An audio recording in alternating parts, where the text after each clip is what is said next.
voice to Srila Prabhupada or voice to Sri Guru and Sri Garanga. Thank you all for joining us this evening. We're going to continue with our discussion on chapter 1 of the teachings of Lord Chaitanya. So we're going to start with some kirtan and then we'll go into our discussions for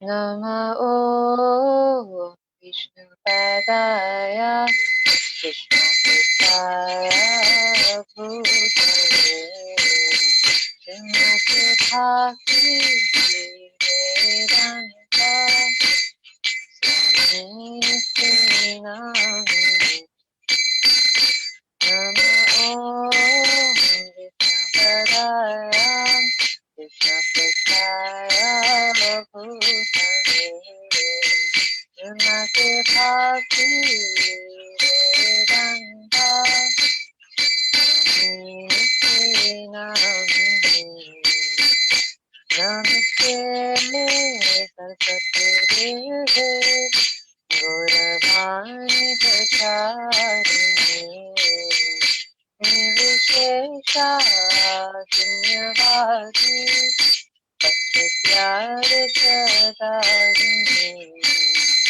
Namaste Saraswati Deve Gauravani Pracharini Nirvishesha Shunyavadi Satyare Sadarini Shri Krishna Chaitanya Prabhu Nityananda Shri Advaita Giridhara Shivasadi Gaura Bhakta Vrinda Shri Krishna Chaitanya Prabhu Nityananda Shri Advaita Giridhara Shivasadi Gaura Bhakta Vrinda Hare Krishna, Hare Krishna, Krishna Krishna, Hare Hare, Hare Rama, Hare Rama, Rama Rama, Hare Hare, Hare Krishna, Hare Krishna, Krishna Krishna, Hare Hare. Hare Rama, Hare Rama, Rama Rama, Hare Hare, Hare Krishna, Hare Krishna, Krishna Krishna, Hare Hare, Hare Rama, Hare Rama, Rama Rama, Hare Hare. Hare Krishna, Hare Krishna, Krishna Krishna, Hare Hare, Hare Rama, Hare Rama, Rama Rama, Hare Hare, Hare Krishna, Hare Krishna, Krishna Krishna, Hare Hare, Hare Rama, Hare Rama, Rama Rama, Hare Hare, Hare Krishna, Hare Krishna, Krishna Krishna, Hare Hare, Hare Rama, Hare Rama, Rama Rama, Hare Hare. Hare Krishna, Krishna Krishna, Hare Hare, Hare Rama, Hare Rama, Rama Rama, Hare Hare, Hare Krishna, Krishna Krishna, Hare Hare, Hare Rama, Hare Rama, Rama Rama, Hare Hare, Hare Krishna, Krishna Krishna Krishna Hare Hare Hare Rama Hare Rama Rama Rama Hare Hare Hare Krishna Krishna Krishna Hare Hare Hare Rama Hare Rama Rama Rama Hare Hare Hari Bol Hari Bol Hari Bol Nitya Gaura Hari Bol Nitya Gaura Hari Bol Hari Bol Hari Bol Nitya Gaura Hari Bol Jai Jai Prabhupada Prabhupada Prabhupada Jai Jai Prabhupada Jai Jai Prabhupada Prabhupada Prabhupada Jai Jai Prabhupada Krishna Gaura Hari Ki Jai Srila Prabhupada Ki Jai Srila Gaura Hari Krishna. So again, thank you all for joining us this evening. Let's start with some prayers and then into our discussion. Om Jnanatimirandasya Jnananjana Shalakaya Chakshuramitam Yena Tasmai Shri Gurave Namaha Shri Chaitanya Manobhishtam Stapitam Yena Bhutale Swayam Rupakadam Mahyam Dadi Swapadantikam Nima Om Vishnupadaya Krishna Prestaya Bhutale Srimati Bhaktivedanta Swami Nityamini Namaste Saraswati Devi Gauravani Vicharini Visheshna Shunyavadi Ashrati Vishtari. So thank you again all for the opportunity to serve as we try to present this overview of the teachings of Lord Chaitanya. This is a wonderful book by Srila Prabhupada that's based on the Chaitanya Charitamrita, which is the authorized biography of Lord Chaitanya Mahaprabhu. I pray for all your blessings to discuss so that we can all develop our love for Lord Chaitanya and appreciation of the teachings so we can improve our services to him. Today we're going to discuss part 3, the final part of the first chapter, Teachings of Lord Chaitanya, which is called Teachings to Rupa Goswami. This is a summary, Srila Prabhupada's summary of Lord Chaitanya's teachings to Rupa Goswami in the city of Prayag. And each week we start with Invocation, which is the first 18 of the first chapter of the Chaitanya Charitamrita. Jai Jai Shri Chaitanya Jai Nityananda Jai Advaita Chandra Jai Gaura Bhakta Vrinda Jai Jai Shri Chaitanya Jai Nityananda Jai Advaita Chandra Jai Gaura Bhakta Vrinda Jai Jai Shri Chaitanya Jai Nityananda Jai Advaita Chandra Jai Gaura Bhakta Vrinda. Translation. Glory to Shri Chaitanya and Nityananda, glory to Advaita Chandra, and glory to all the devotees of Shri Gaura, Lord Chaitanya.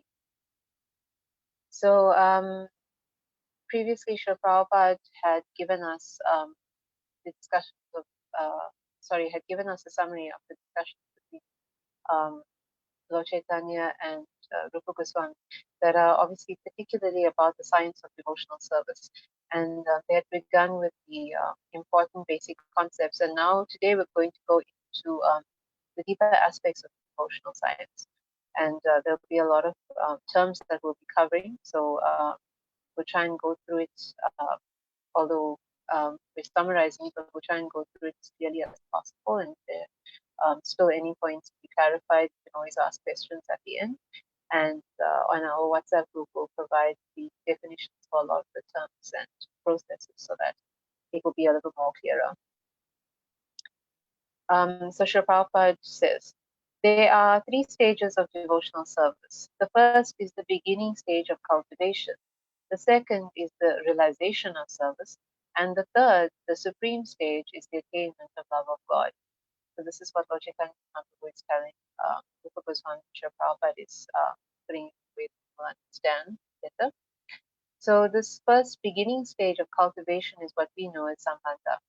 So cultivation is the stage where we understand what we are, the supreme position of Krishna, and what our relationship to Krishna is in our real identities of who we are.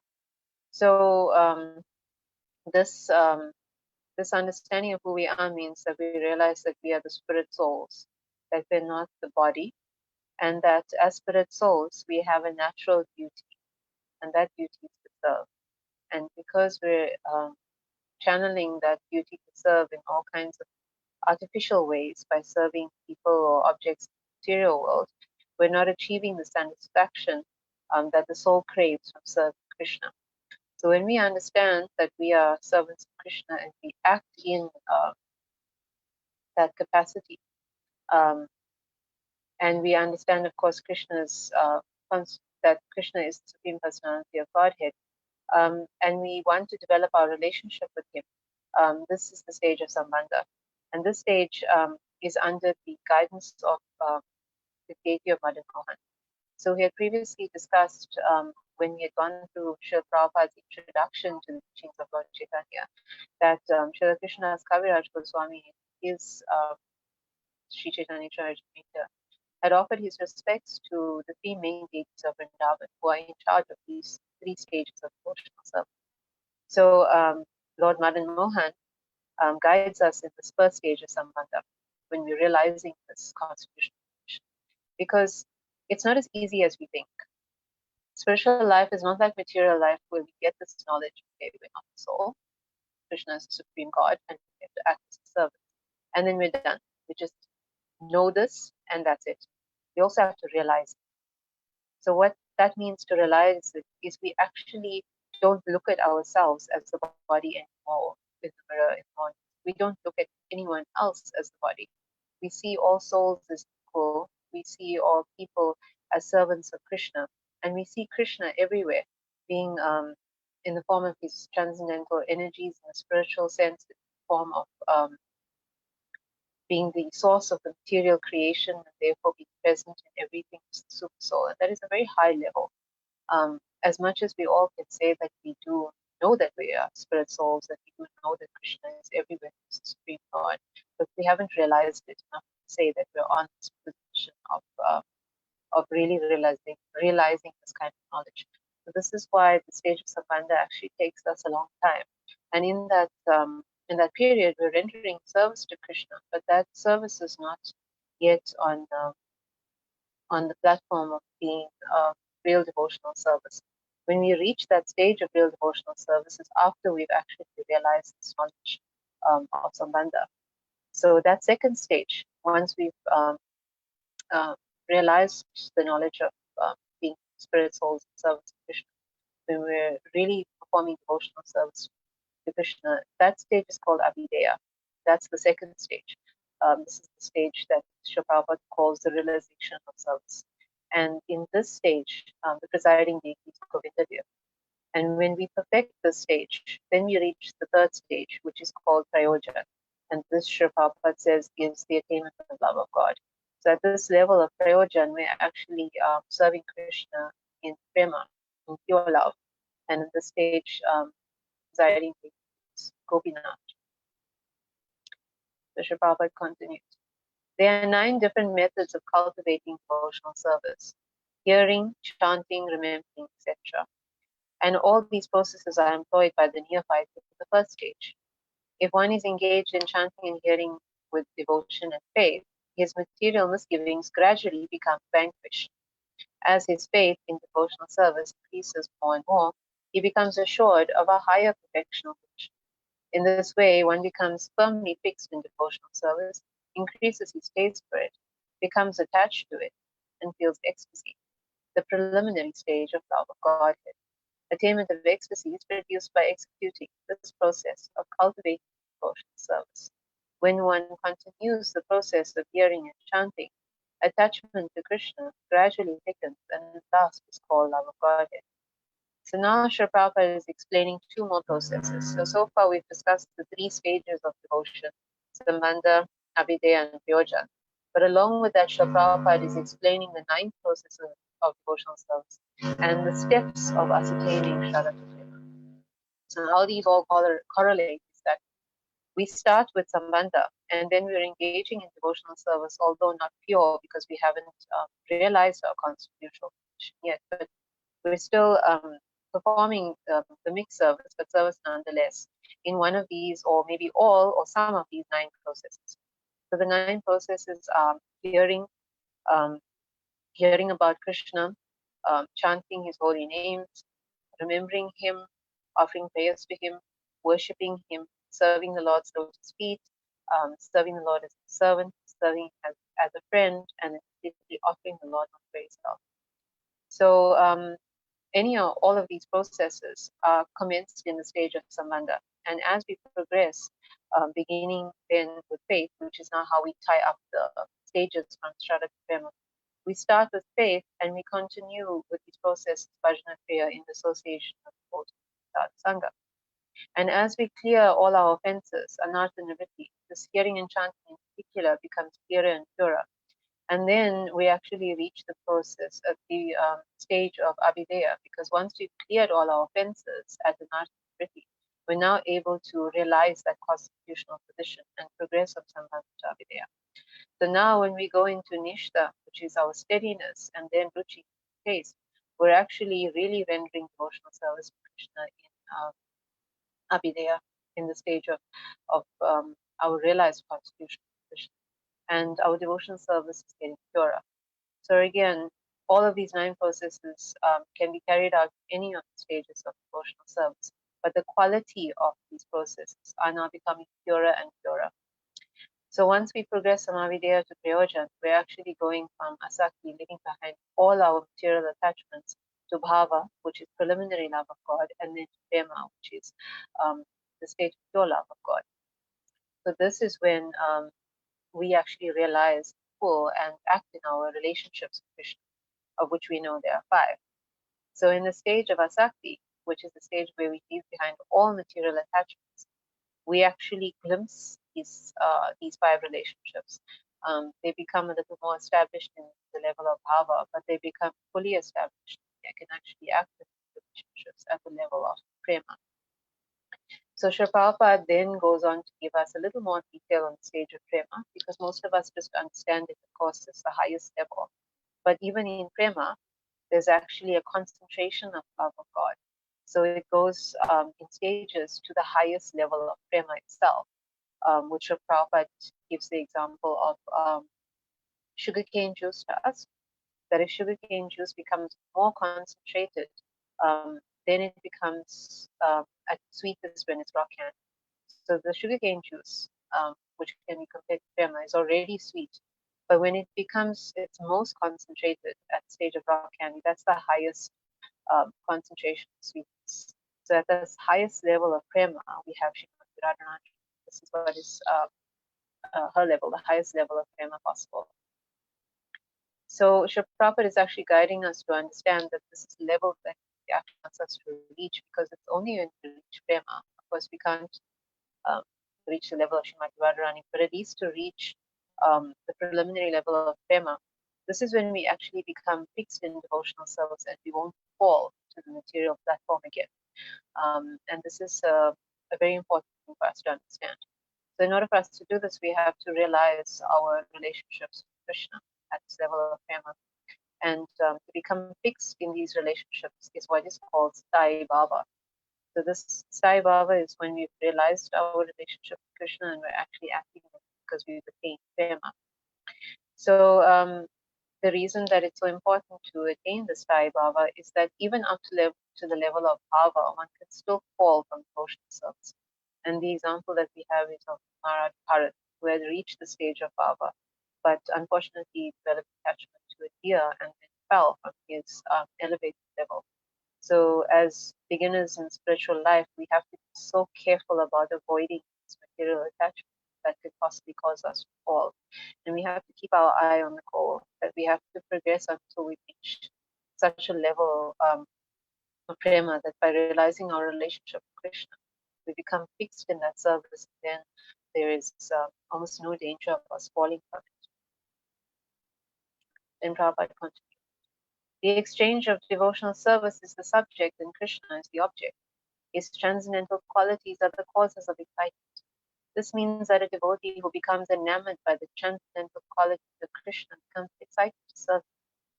The impersonal Mayavadi philosophers say that the absolute truth is nirgun, without qualities.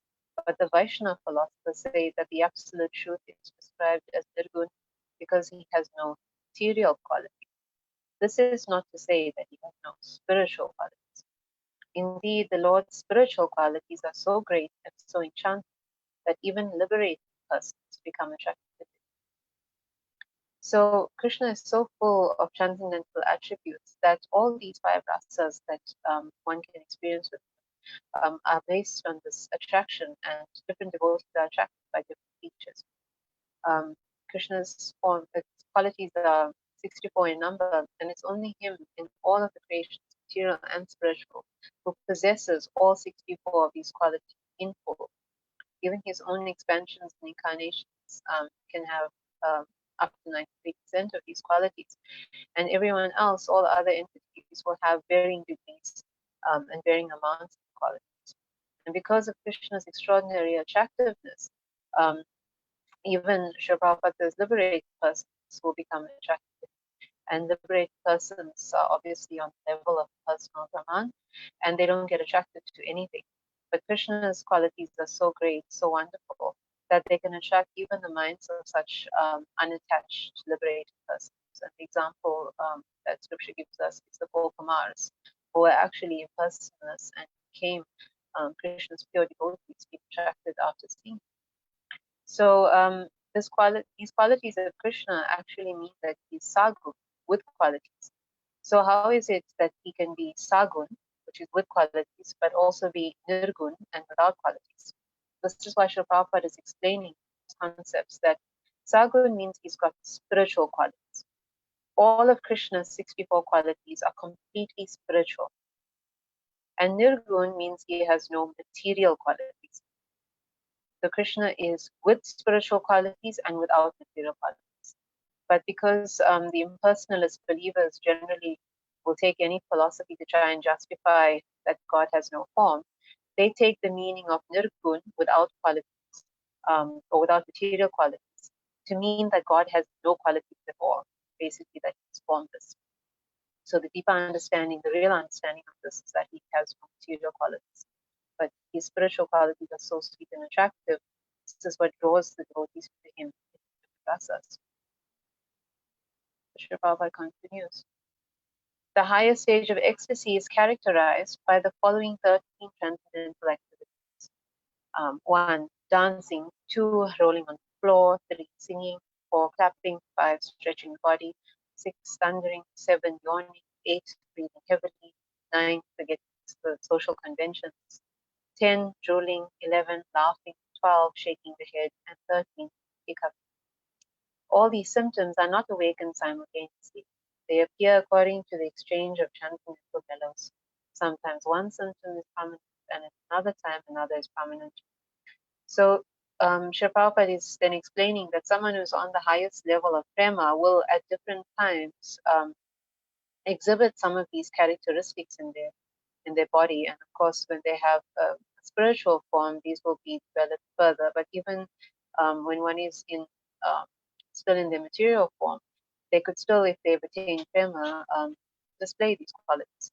So the importance of us knowing it is that we will realize that only the pure devotees who are on the highest level of prema are able to exhibit this. And if anyone is not on that level, but imitating, we shouldn't be fooled into believing that they're actually exhibiting symptoms out of prema. This is a very high state, something that we don't see often. And actually, it's stated that those devotees who are really on the level of prema generally hide these kind of characteristics.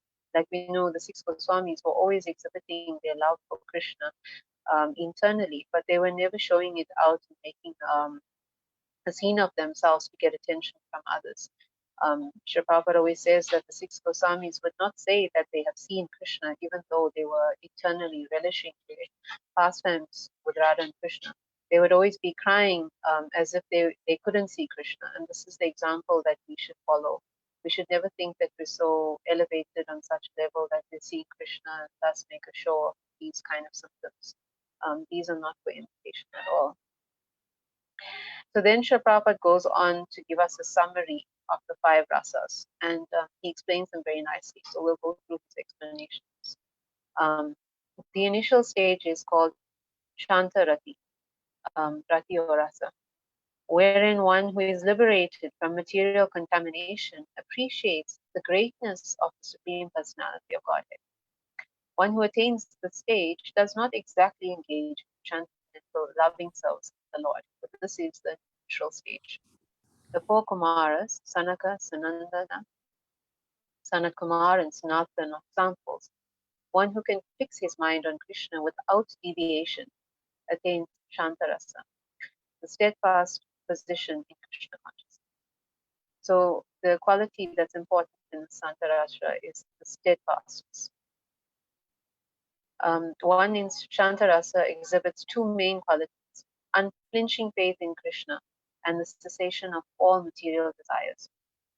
These specific characteristics of Shantarasa, unflinching faith in Krishna and cessation of all desires not connected to Krishna, are common to all other rasas as well, just as sound is present not only in the sky, where it is produced, but also in the other elements of air, fire, water, and earth. So basically, these 2 characteristics are laying the foundation from which the other rasas are built. So if someone is going to progress from Shantarasa into, for example, the rasas of friendship or servitorship, they have to get these qualities of unflinching faith first and stopping all material desires. That is why the Shantara stage, as we described earlier, will start after we have cleared our material desires, at least to the level of Anatana.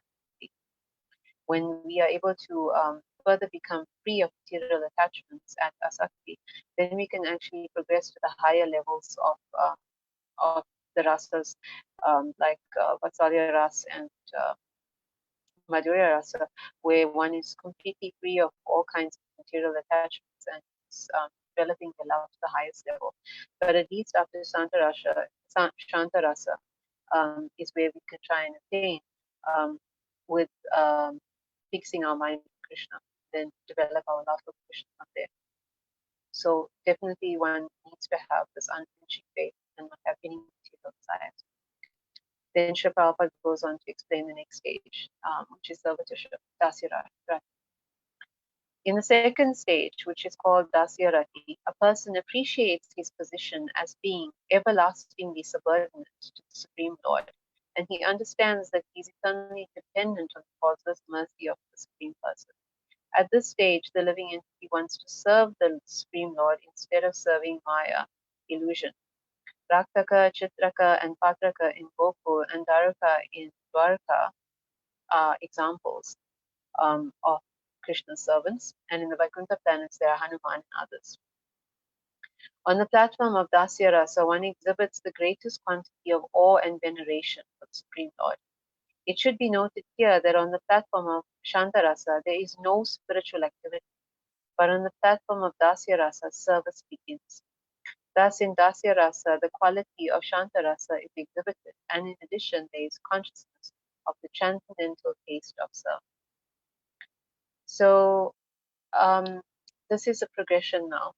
In Santarasha, as Shrafa was explaining, it's neutrality.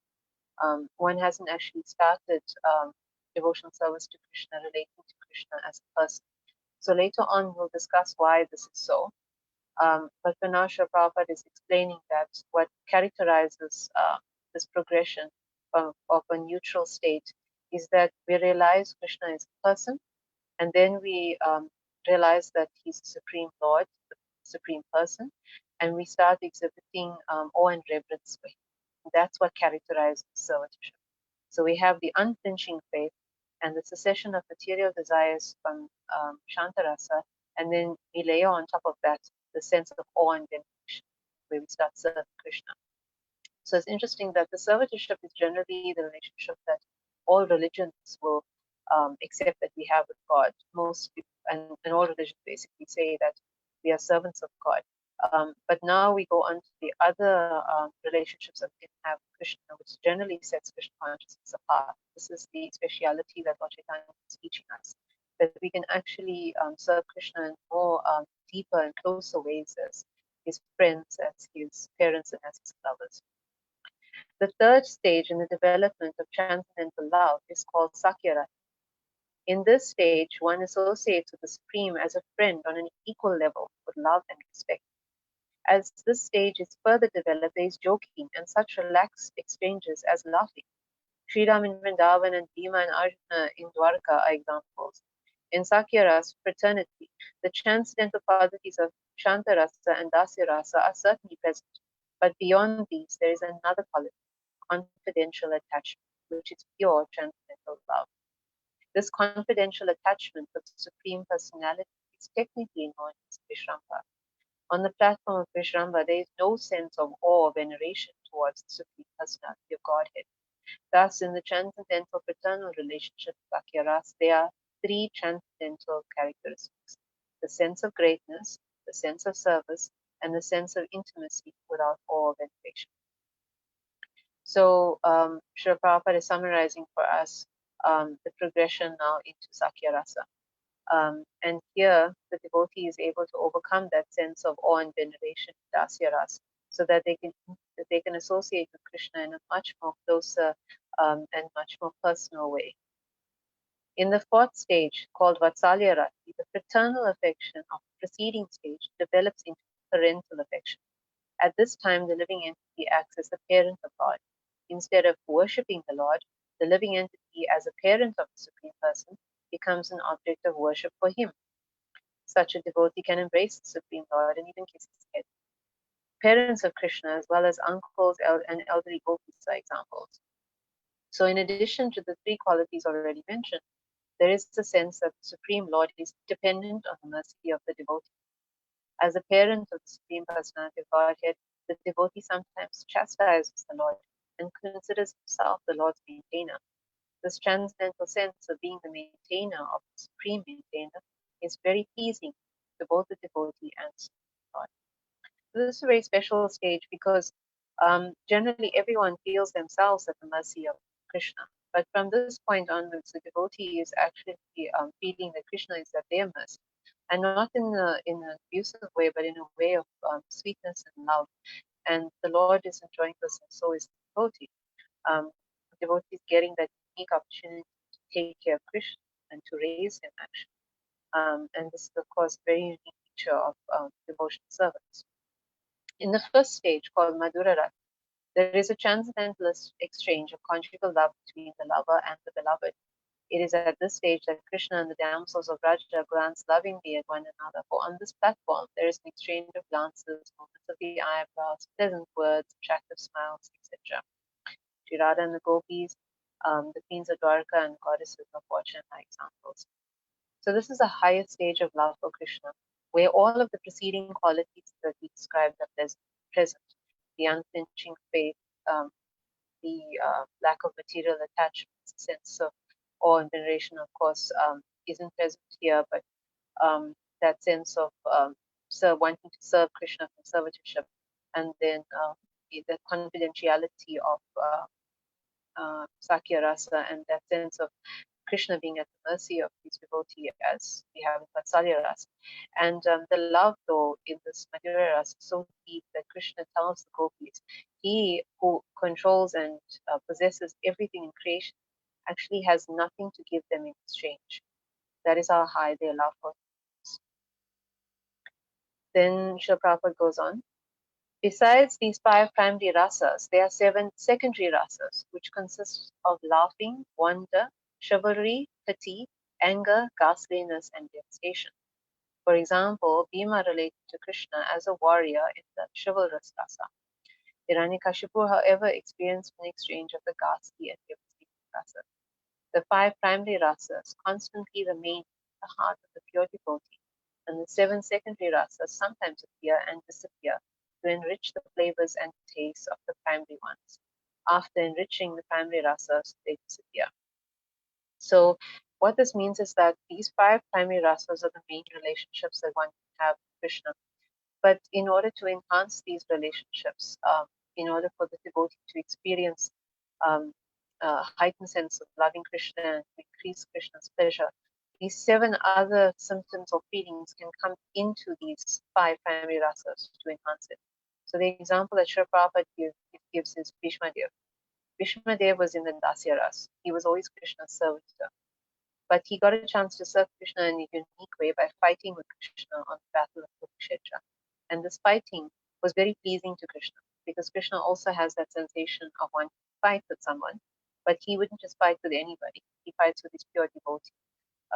And of course, Bhishma Dev is getting to experience this, which is increasing his love for Krishna. And so the secondary rasa that has come into the primary rasa of master and servant, the secondary rasa is chivalry, Srila Prabhupada says. So the chivalry meant that Bhishma really, really fought Krishna hard. Even though he is Krishna's eternal servant, he fought so hard that Krishna had to intervene because Bhishma was actually about to kill Arjuna, that Krishna had to intervene. So this is difficult for us to understand in our beginning stages of spiritual life. But it's just for us to know that the science of emotional service is so deep that all these emotions can be exchanged between the Lord and his devotee to increase their affection and love for each other. So once the battle was over, this sense of chivalry was gone. Just like these 7 secondary rasas, as Srila Prabhupada explains, they come and they go as they're needed. And the primary rasa of master and servant remained. So when Krishna came before Bhishma Dev at the end, Bhishma Dev told Krishna, I am always your unconditional servitor. And this is the rasa that's eternal. Then Srila Prabhupada goes on to explain further about how there are more divisions within these rasas. In general, attachment to Krishna is of 2 kinds. The first kind is attachment with awe and veneration. Characterized by a lack of freedom, such attachment is exhibited in Mathura and on the Vaikuntha planets. In these abodes of the Lord, the flavor of transcendental love and service is restricted. But in Gokul, Vrindavan, love is freely exchanged, and although the cowherd boys and damsels of Vrindavan know that Krishna is the Supreme Personality of Godhead, they do not show awe and veneration because of the great intimacy of their relationship with through thick and thin. When there is friendship, parental affection, or conjugal love, such awe and veneration are impediments. So far we've understood that there are 5 rasas, but in addition, when the quality of awe and reverence is added to some of these rasas, particularly friendship, parental affection, or conjugal love, it changes the mellow a little bit. So this means that in order for us to understand the Sri Prabhupada is not juxtaposing that you have friendship like Arjuna had, where he realizes the awe and reverence, where he realizes Krishna is Supreme God in the Bhagavad Gita and expresses awe and reverence. And then you have the friendship that Krishna has with boys in Vrindavan who never realize that he's God. And so they're able to do very, what we think, unusual things. They climb on Krishna's back, they carry them on his back, and so on. And in the same way, we have the relationships of Vasudeva and Devaki, Mathura and Dwarka, where Krishna is born to them, newly born as their son. Although, of course, he appeared, he's never really born. But if we consider that he's taken the form of their son, but they are offering him prayers as God. But we have Yashoda and Vrindavan who is tying Krishna up, and even when she sees the universe in his mouth, she just dismisses it as a delusion because she simply cannot believe that he is Supreme God. And then the other relationships of the queens in Dwarka, who are so subservient to Krishna, even though they are in this level of conjugal love, that when Krishna teases Rukmini that he might leave her, she completely faints. And then you have Srimati Radharani in Vrindavan and the gopis who are always chastising Krishna, which of course these queens would never do in Dwarka. So this is how even in these rasas, the sense of awe and veneration is present or absent, and that changes the flavor of that rasa. Then Srila Prabhupada explains how we can actually start developing these relationships. What are the important qualities in our early stages of devotional service that we have to aim for? And the first of these is shama. The word shama means controlling the mind and keeping it from being diverted in various ways while fixing it on the Supreme Personality of Godhead. In other words, one whose mind is fixed on Supreme Lord is situated on the Shama platform. On that platform, the devotee understands that Krishna is the basic principle of everything within our experience. This is explained in Bhagavad Gita 7:19. After many, many births of cultivating knowledge, one who has attained real knowledge surrenders unto Krishna, Vasudeva, Krishna, because he can understand that Krishna is present in everything, that he is distributed all over the cosmic manifestation. Although everything is under the control of the Supreme Lord and situated in his energy, everything is nonetheless different from Krishna in his personal form. It is stated in the Bhakti Rasamrita Sindhu that on the platform of Shama, on which one understands that Krishna is the basic principle of everything, is the same as Shantarati. So we start off with this control of the mind because unless we can fix ourselves in um, thinking of Krishna and seeing him everywhere, it's very difficult for us to reach that first stage of Sambandha Gyan. These realizations of knowledge have to happen before we can actually really develop any relationship with Krishna. So the practical ways that we can do this is by constantly immersing ourselves in this kind of knowledge repeatedly. Sometimes we may think, but if we've heard these concepts before, why do we keep having to hear it over and over again? But as we've explained, we always have this thirst to understand more deeper things, intricate things, things that are more interesting. But unless we get the basics right, unless we get the realization of the basics right, we can't progress any further. Unless we get the basics of Sambandha Gyan right, unless we realize ourselves as a spirit soul, that we don't see ourselves as the body anymore in any way, unless we're completely satisfied on this Brahma Bhuta platform, unless we're seeing all souls as equal, um, as the Bhagavad Gita describes, until we're completely satisfied in all conditions of life, we're not going to be able to progress from Sambandha Vidya. That is actually what. So as we have to over and over again hear this knowledge until we realize it, this is something very important for us to cultivate. This is why Prabhupada called it the stage of cultivation.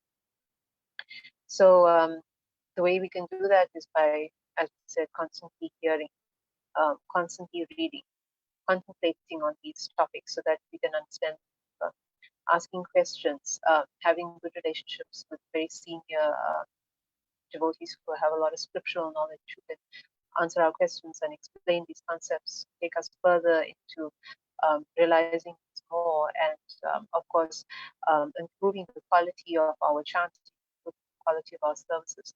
This is how we can actually start to control this mind more to achieve the state of Shama, where we can become so fixed in thinking of Krishna all the time that we can actually reach the stage of Sankarashtra. Unless one is elevated to the platform of Shantarati, one cannot be fixed in knowledge of the greatness of Krishna or of the diffusion of his different energies, which are the cause of all manifestations. The same point is explained in Srimad Bhagavatam 11:9-36. Shamoman nishta buddhir dama indriya samyamaha titiksha dukha samarsho jivo pashta jayodhi. Shama, equilibrium of mind, is achieved by one who has concluded that the Supreme Personality of Godhead is the original source of everything. And when one can control his senses, that is called Shama. When one is ready to tolerate all kinds of sufferings, to control the senses and keep the mind steady, that is called Diksha or tolerance. And when one can control the urges of the tongue and genitals, that is called Driti. One who has attained Driti is a Dhira or a pacified person. So now Sri Prabhupada is giving us a further understanding of what this Shama, steadiness of mind, means. It actually means that we have full sense control. So in order for our mind to be steadily fixed on Krishna all the time and fixed in our relationship with him, the understanding of us being his eternal servants, we have to have control over our senses. It means not allowing the eyes to see what they want, not allowing the ears to hear what they want, and so on. And this is why we have these regulated rules, why it's so important for us to start in the beginning with a regulated system of devotional service, where we're following rules, because this is what helps us to attain these very high levels of rasas with Krishna. It all starts with importance, with importance qualities of sense control. So when we're able to control the senses, not just in terms of restricting what we are hearing or seeing, but also in terms of restricting ourselves from expressing anger and pride and envy, because all of these are also troublesome qualities to the mind, then we achieve the shama, this equanimity of mind, Sri Prabhupada calls it, and we get to the point of diksha. So tiksha or tolerance means that we don't give in to all the sense impulses. We don't give in to the anger. We don't give in to any of these things that are going to disturb our steadiness of mind. And anyone who is able to attain to that state of complete peace of mind is then called Devi. Um, anyone who is able to control these, to attain this tolerance is called Vira. And this state of mind where they have full sense control is called Devi. So this is actually comparable to what we know as the Brahma state of complete peace of mind. This is how we can actually enter into the Shantarasa. So we can understand that to get to this level of even the most preliminary of the five rasas takes a lot of effort. And this is why we have to put all our hearts into the process of following the rules and regulations of Krishna consciousness at the beginning. So that we, as Prabhupada had told us earlier on, we can avoid the pitfalls of falling into material sense gratification again, and we can make the steady progress so we can, this lifetime even, get to at least Shantarasa and from there the other rasas, and serve Krishna in a point where we will never fall down again. Then Sri Prabhupada says, when we speak of desires not connected with Krishna or non-Krishna, this does not mean that anything exists without Krishna. Actually, there cannot be anything non-Krishna because everything is a product of the energy of Krishna. Since Krishna and his energies are identical, everything is Krishna indirectly. For example, consciousness is common to every living entity. But when consciousness is centered solely on Krishna, Krishna's consciousness, it is pure. And when consciousness is centered on something other than Krishna, or when it is directed to sense gratification, it may be called non-Krishna consciousness. Thus, it is in the polluted state that the conception of non-Krishna comes. In the pure state, however, there is nothing but Krishna consciousness. So this is the level of somebody who is at this, who is Dhira, who is achieved this complete peace of mind. There, everything is Krishna, everything that he sees. So we may ask ourselves how it's possible, because such a person would still be in the material world, and we know that everything is composed of material energy.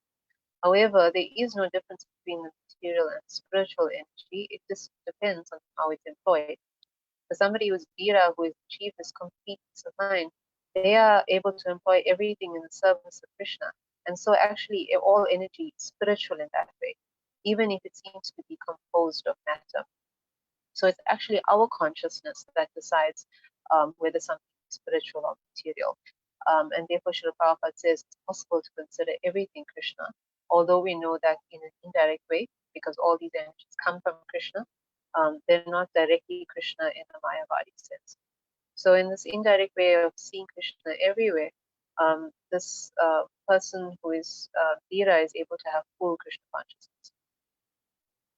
Active interest in Krishna, the understanding that Krishna is mine and that I am Krishna's, and that my business is therefore to satisfy the senses of Krishna, is typical of a higher stage than the neutrality of Shantaras. Simply by understanding the greatness of Krishna, one achieves the status of Shantaras, which is the worship, in which the worshipful object may be the impersonal Brahman of Paramatma. So this is what we were explaining earlier on, that Shantaras is actually a stage of neutrality, where somebody who has been purified can come to this point, but they have not yet necessarily realized that Krishna has a personal aspect. So they may actually get to this point even being impersonalists, like we explained for Kumars. And so they are serving Krishna as Brahman, or they may be mystic yogis who are worshipping Krishna as Paramatma. So when they realize Krishna as Brahman, they're only realizing effulgence. And when they realize Krishna as Paramatma, they're only realizing Krishna with a form and an effulgence. And it's only when they realize Krishna the Supreme Personality of Godhead, do they actually realize that Krishna has a personality in addition to his effulgent form? And therefore now we understand that unless we understand that Krishna has a personality, we can't relate to him as in the rasas of servitorship, of friendship, of parenthood, and being conjugal lovers, because you can't have these personal relationships with God who doesn't have a personality.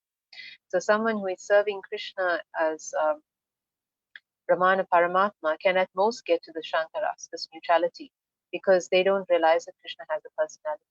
And therefore they won't be able to serve him in Dasya Rasa or anything higher than that.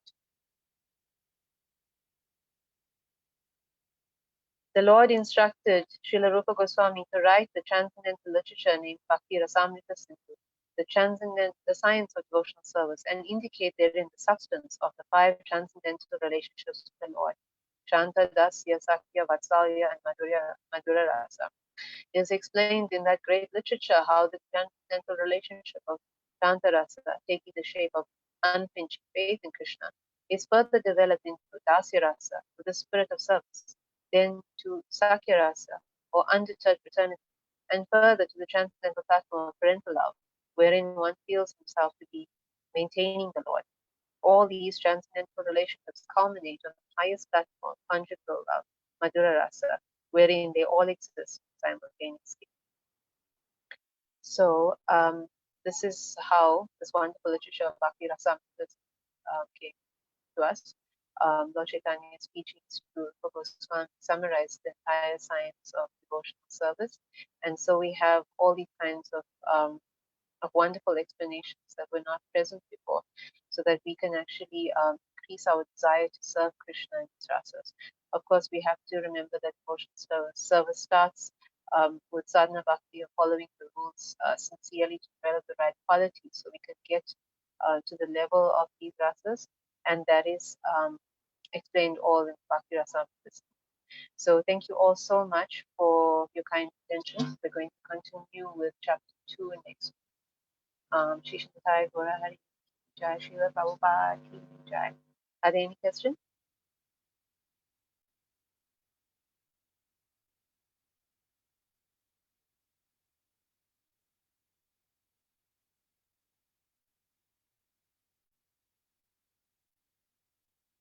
I know there's quite a bit of material that we covered today because Srila Prabhupada went into quite a detailed discussion. What Lord Chaitanya Mahaprabhu was teaching to Goswami. So I hope it was clear. Thank you, Hare Krishna. All clear. Thank you so much. Thank you. So we will have short kirtan. I think it is no questions. Today is its appearance day of Srila Lokanath Das Goswami, and he is the spiritual master of Narottam Das Thakur. He is also very dear associate of Lord Chaitanya Mahaprabhu, and he was actually sent to Vrindavan even before the 6 Goswamis to start excavating the pastime place of Radha and Krishna with his dear associate Bhugarva Goswami. They were both sent by Lord Chaitanya Mahaprabhu. So Shri Guru Charana Padma we know very well. It's actually a song dedicated to spiritual master that Narottam Das Thakur wrote for Lokanath Das Goswami. Because in the 4th stanza, it actually says Lokanath Lokarajvana, which is glorifying Lokanath Goswami. And what we also don't, we actually sing the first 4 verses for convenience, but they're actually 10 verses. So we'll sing the first 4 verses today as tradition in glorification of Lokanath Goswami. Shri Guru Charana Bhajan Devalu Bhakanti Sadhana Shri Guru Charana Bhajan Devalu Bhakanti Sadhana Andamuri Sadhana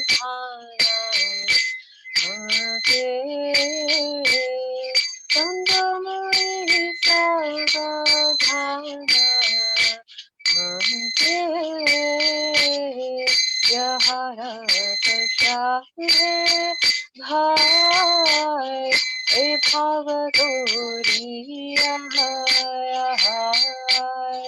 Yahara Prashad Hai Bhavatoriya Hai Krishna Prati Hoya Hoite Krishna Prati Hoya Hoite Guru Bhagavata Vakya Jitse Guriya Agya Guru Pada Vakya Jitse Guriya Agya Aruna Guri Ho Mane Asha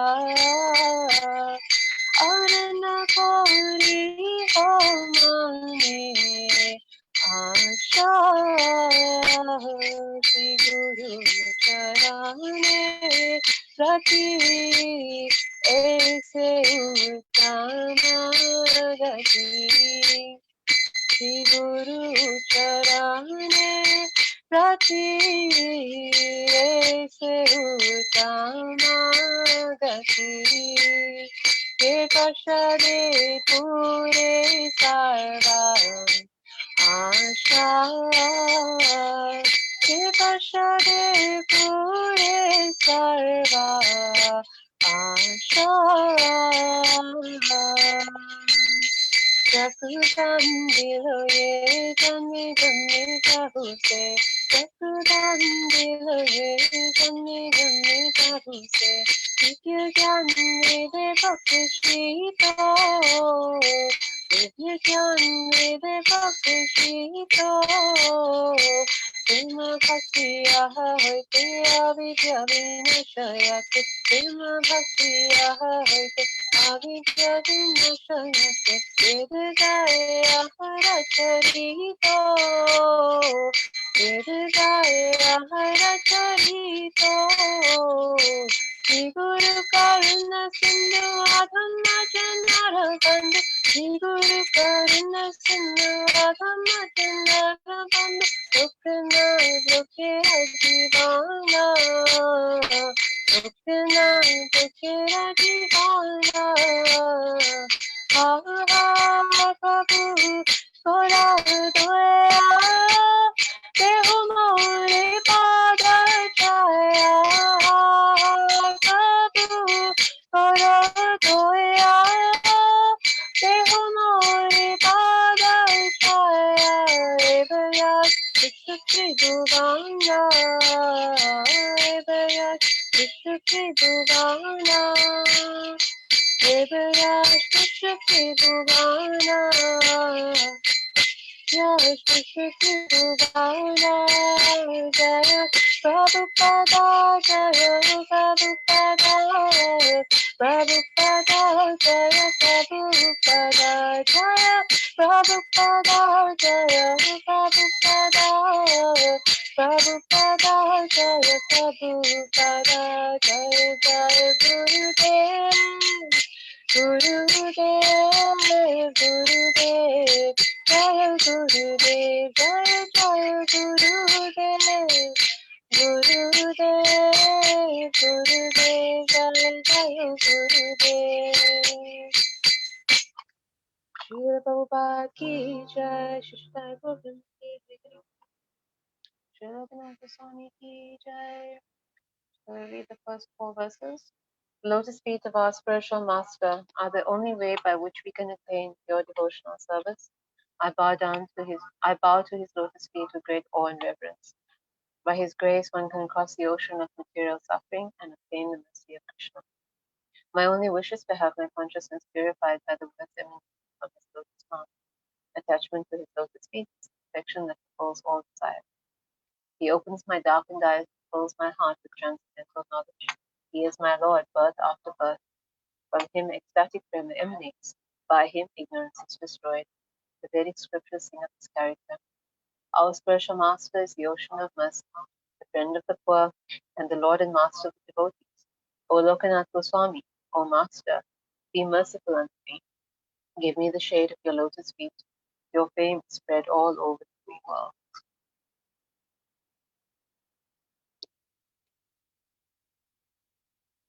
So again, thank you all so much for joining us, for your kind attention and for the service. Please join us next week. We will continue our discussions on the teachings of Lord Chaitanya. Shri Prabhupada, Jai, Hare Krishna.